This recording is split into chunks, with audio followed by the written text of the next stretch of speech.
देखिए जी, इस वक़्त सिचुएशन जो है बहुत सीरियस है और देखने में आ रहे हैं तरीके से एक मुसलसल इज़ाफ़ा हो रहा है और स्पेशली जिस तरह आपने ज़िक्र किया कि जो क्रिटिकल पेशेंट्स हैं, उनकी तादाद में एक हमें वाज़ेह इज़ाफ़ा नज़र आ रहा है। जो वेंटिलेटर की ऑक्यूपेंसी है, वो मुसलसल बढ़ती चली जा रही है।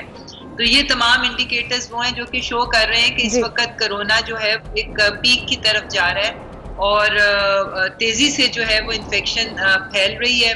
इन्फेक्टेड लोगों की तादाद बढ़ती चली जा रही है, हॉस्पिटल्स में बर्डन बढ़ता चला जा रहा है। तो ये सिचुएशन डेफिनेटली बहुत सीरियस है और ख़तरनाक तरफ जा रही है। सही, ख़तरनाक हद तक जा रही है। तो नौशीन हामिद साहिबा, ये भी बताइएगा, चूँकि अब कराची में हमने देखा कि वहाँ पर स्मार्ट लॉकडाउन और मज़ीद माइक्रो स्मार्ट लॉकडाउन लग रहा है कि कराची, लाहौर, इस्लामाबाद बड़े शहर हैं जहाँ पर ज़्यादा केसेस सामने आ रहे हैं। NCOC रोज़ाना की मीटिंग कर रही है, क्या फ़ैसले एक्सपेक्टेड है आइंदा आने वाले दिनों में? देखिए जी, एक तो सबसे पहले तो ये स्मार्ट लॉकडाउन्स का दायरा कार जो है वो बढ़ाया जा रहा है।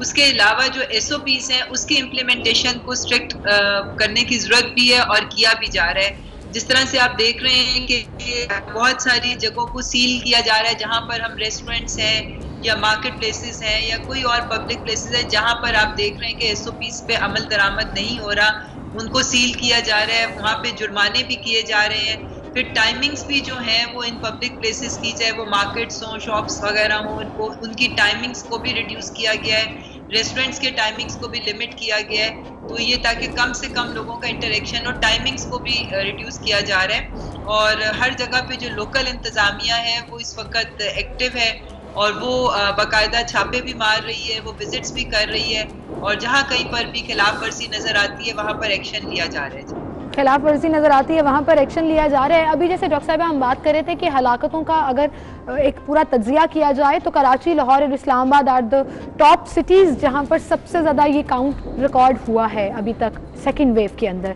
सो जैसे आपने कहा कि स्ट्रिक्टनेस तो दिखाई जा रही है, लेकिन क्या आइंदा आने वाले दिनों में ऐसा कोई डिसीजन एक्सपेक्टेड है कि जो मास्क नहीं पहनेगा उसको भी जुर्माना होगा, जो दफ़ा 144 नाफिज किए जाने का कोई इम्कान है या ओवरऑल लॉकडाउन का कोई इम्कान है? क्योंकि लोग एहतियात अभी भी नहीं कर रहे हैं, people are not taking it seriously. जी बिल्कुल, लोग सीरियस नहीं ले रहे। देखिए, जब तक वैक्सीन नहीं आती हमारे पास, ये मास्क जो है यही हमारी वैक्सीन है और यही एहतियाती तदाबीर जो है ये वाहिद तरीका है जिससे हम इस बीमारी के फैलाव को रोक सकते हैं। बिल्कुल, और ये कोई इतनी मुश्किल चीज भी नहीं है। एक मास्क पहनना, एक सोशल डिस्टेंसिंग करनी है। मगर हम देख रहे हैं कि गवर्नमेंट ने जितने SOPs इशू किए हुए हैं, ट्रांसपोर्ट के लिए इशू किए हुए हैं कि ट्रांसपोर्ट में किस तरीके से लोगों ने बैठना है, अगर आप लोगों ने बाजारों में जाना है आपने किस तरह जाना है। शॉपकीपर्स को अलाउड नहीं है किसी को सर्विस देने का जब तक वो मास्क ना पहने।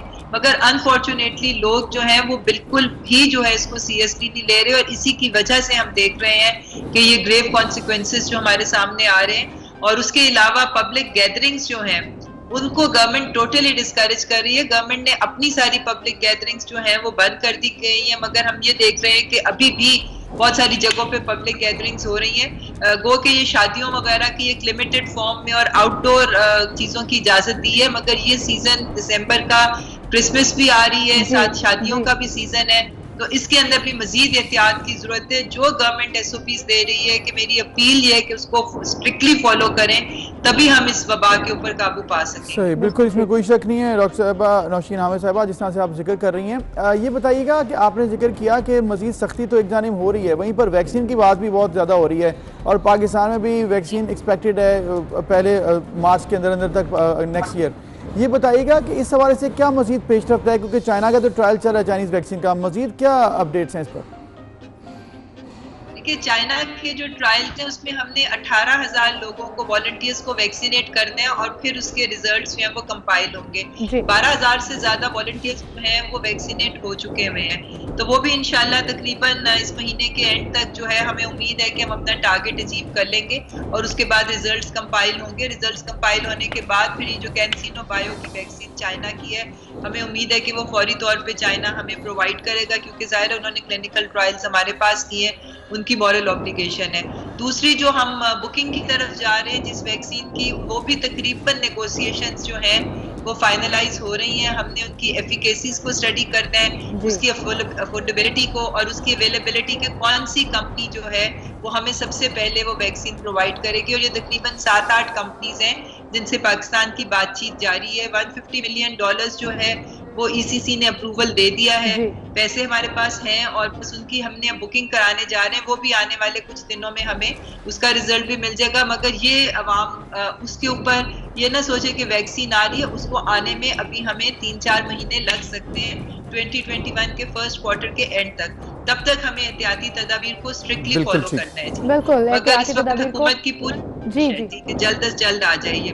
बिल्कुल ठीक, बिल्कुल ठीक। डॉक्टर साहिबा बहुत शुक्रिया आपका, आप हमारे साथ मौजूद थी। आपने कहा कि जब तक वैक्सीन नहीं आ जाती तब तक एहतियाती तदाबीर ज़रूर अपनानी है। कहूँगी कि जब वैक्सीन आ भी जाएगी तो पॉसिबल नहीं होगा कि सबको एक साथ प्रोवाइड की जाए, तो तब भी एहतियाती तदाबीर नहीं छोड़नी है। Mask is the new normal, we need to realise that. बिल्कुल, इसमें कोई शक नहीं है। साथ साथ दुनिया की अगर बात करें तो जहाँ पर कोरोना